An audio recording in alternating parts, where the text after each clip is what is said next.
Yes. Hey, what's up, Chris?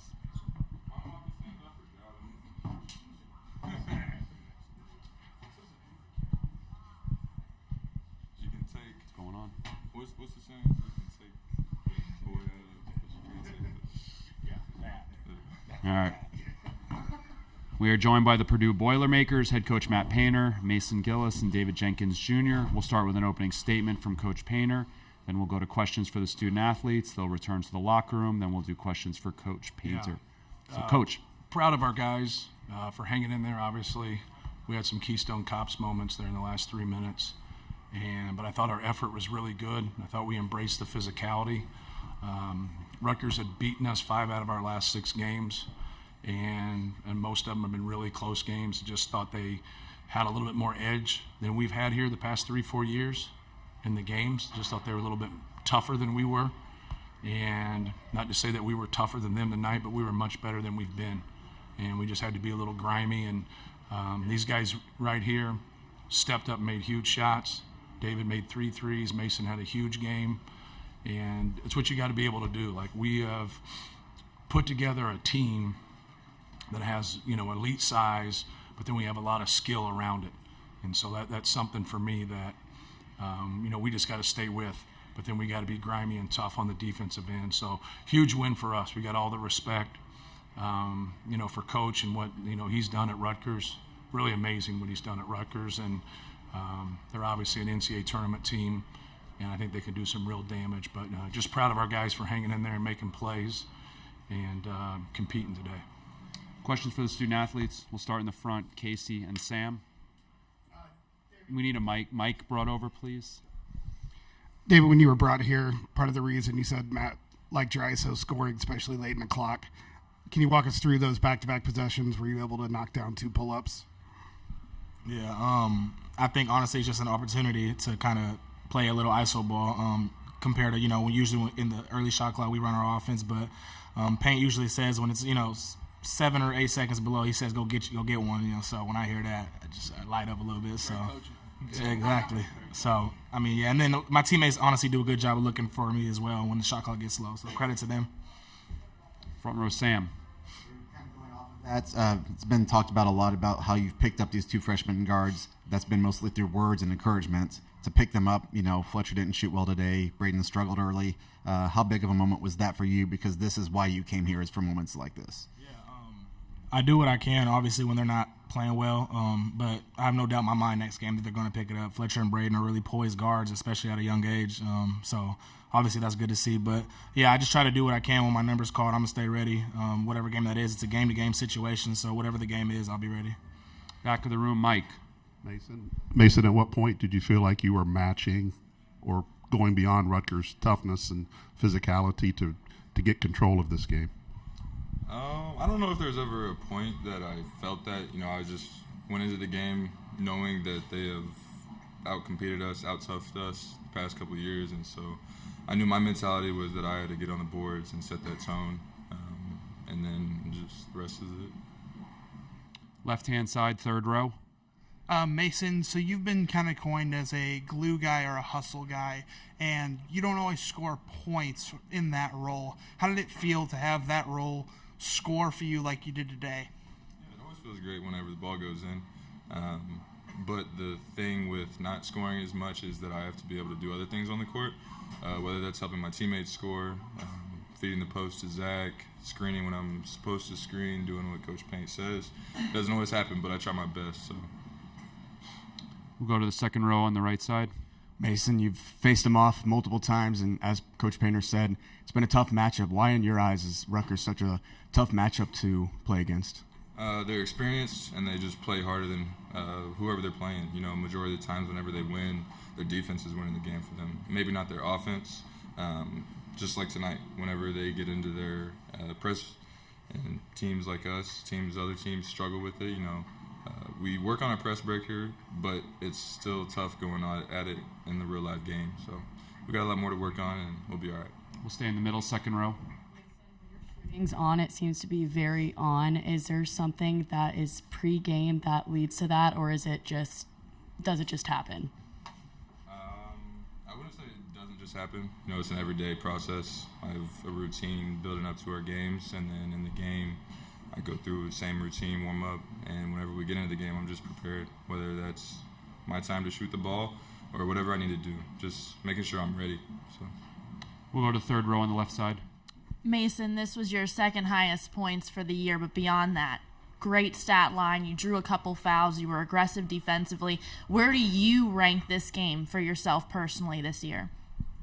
Oh, I don't know. I'd put it up there with 2, 3 maybe. Yeah.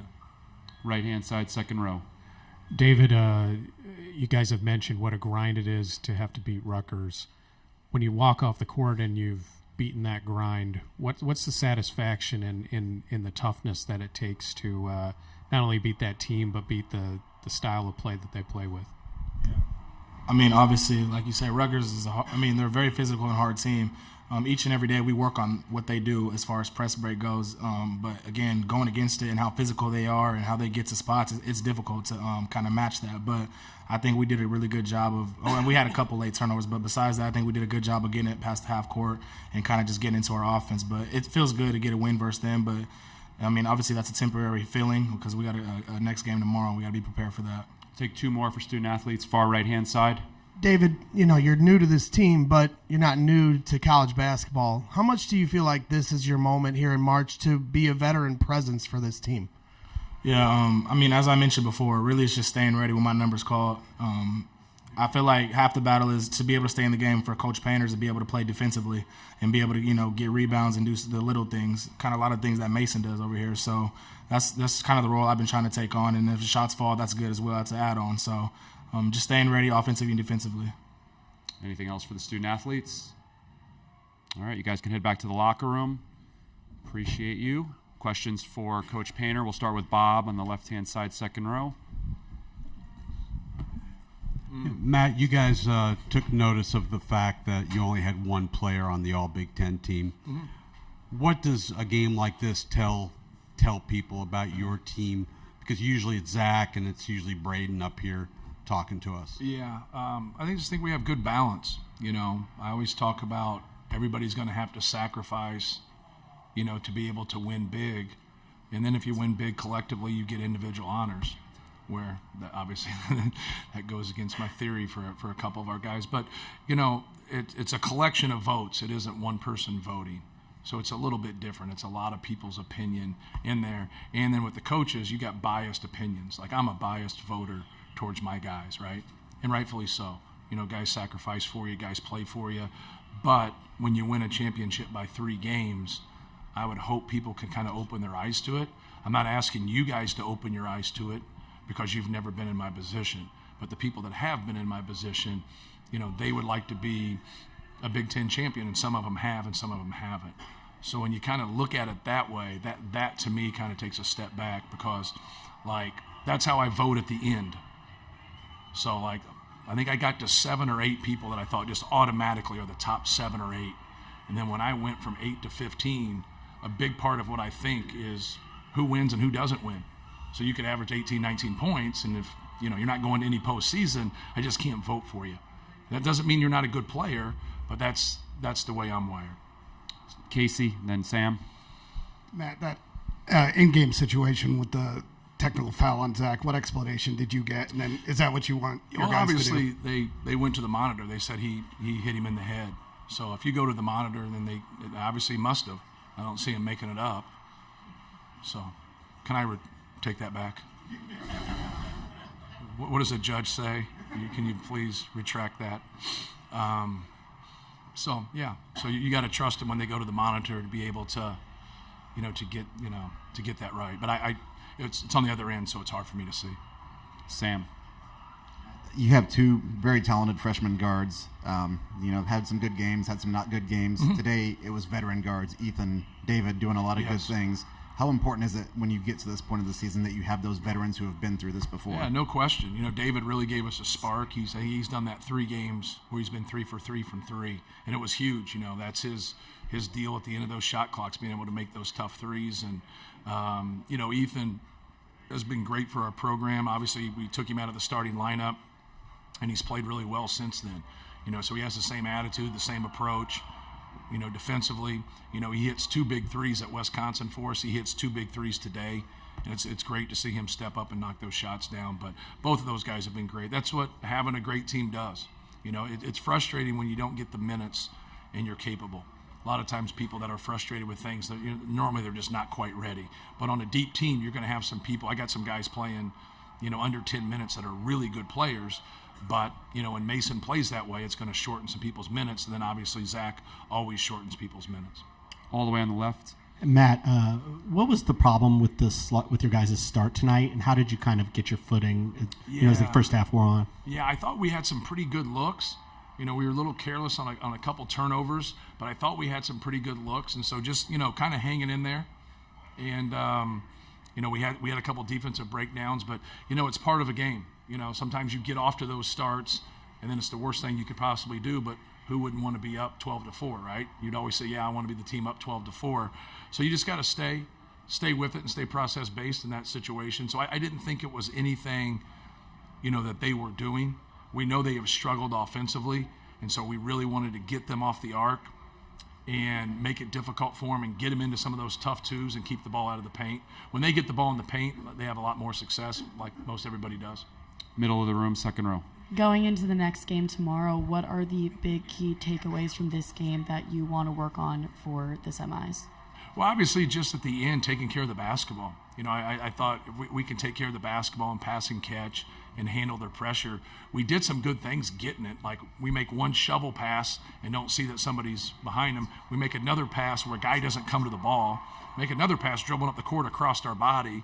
And so, just be fundamentally sound. You sound like you're 80 years old when you're like telling them to jump stop and be fundamentally sound. But it's careless passing, and you have to be better with it. No matter what style we'll see tomorrow and what they will do, you got to take care of the basketball. So I think that's first and foremost. But just building on it. We had some guys have some good games.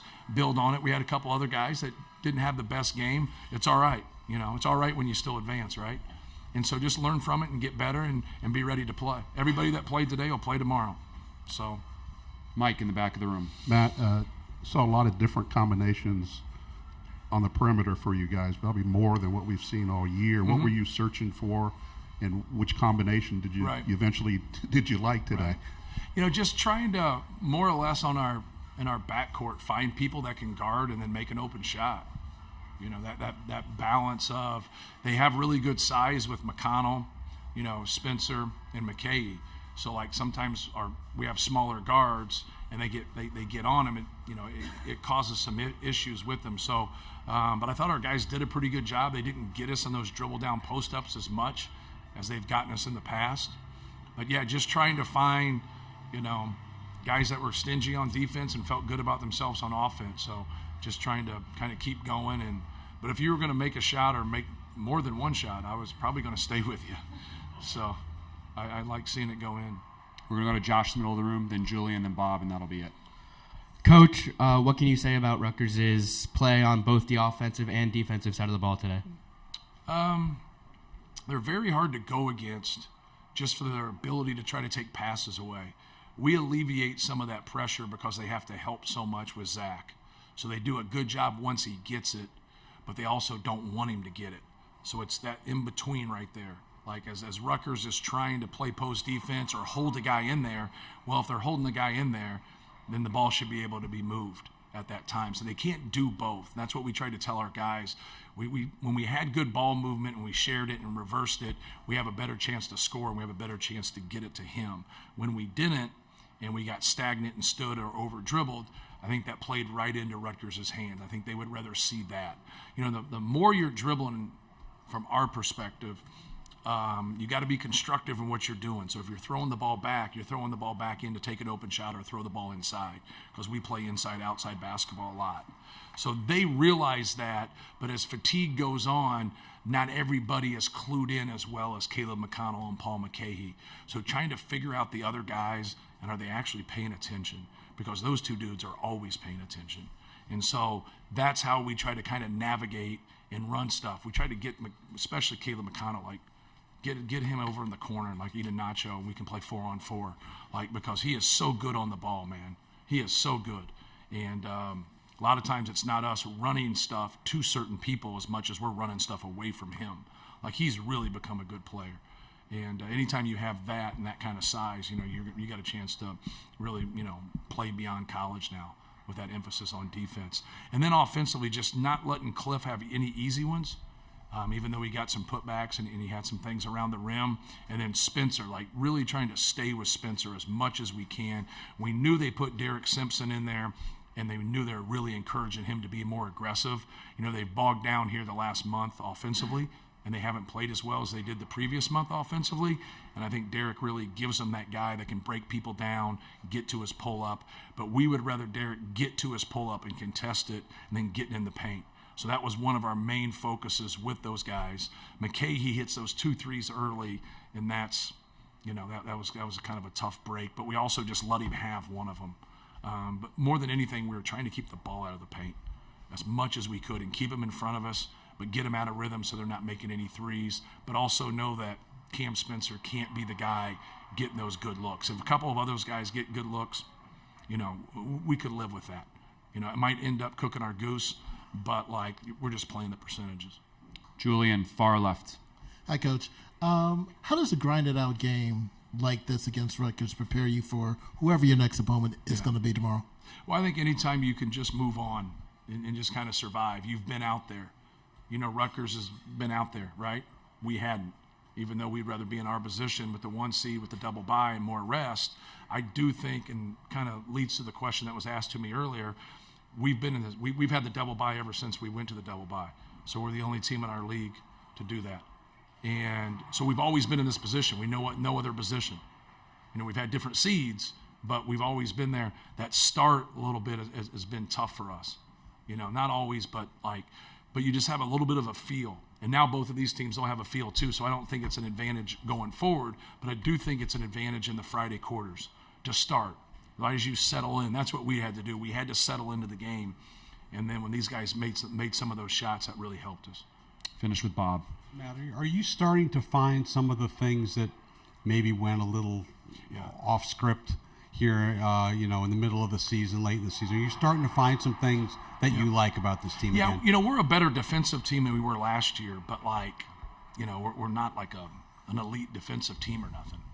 We're better than we were, and we can win some games and grind it out, and we've proven that. But just make shots.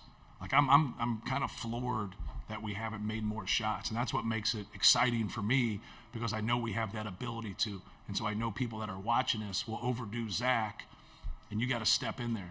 We're not missing a lot of contested shots. We're missing open shots. So, but the guys that are, missing them, I believe in them. I think they're going to make their next one. So I think that's always a positive and good collective thought as a staff is, always support your guys that that can knock those shots down even when they're struggling. All right. Thank you, Coach. We'll see you tomorrow. Thank you.